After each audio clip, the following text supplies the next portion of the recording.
Ka tū tonu te whakataetae Pā Wars o Ngāti Porou, ahakoa ngā tohe o ngā rā tataake nei.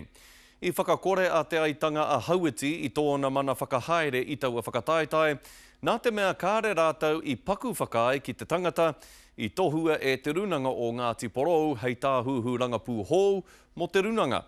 Anei rā a Anzac Pikia.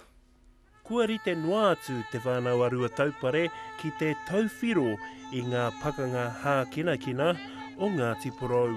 Kei te tautoko i riro mai kia i te whānau arua pānau teo, kare kōrou kia.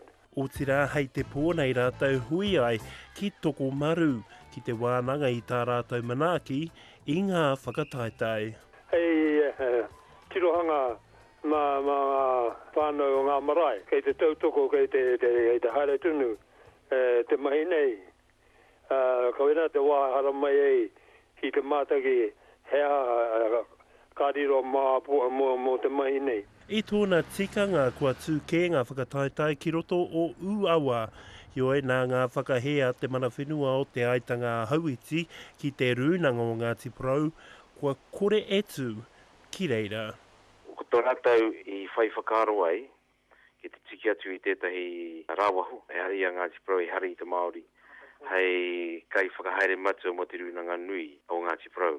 Kua puta i te runanga tēnei tau āki, kaore anō tēnei āhuatanga kia oti noa, taro ake nei, puta ai te whakatau.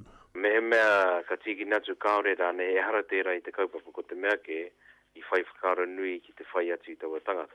Hei tāna anō kaore hoki rātei mo te aukati i ngā uri o te aitanga Hauiti e haere atu ana ki ngā pakanga hākinakina mā takitaki ai. Ioe e noho wahangu ana te whānau arua taupare e pāna ki tēnei take. Kei a rātou tērā. Kāre tā e te whakahe. Nā reira, koe nā mena koe nā o rātou pakaro, wai out.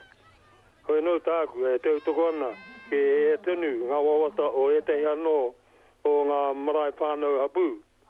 Koe rā te menui. Hei te tuatoru o kohitātea ngā pakanga hākinakina o Ngāti Porou tūai ki toko maru. Anzac Pikia, te karere.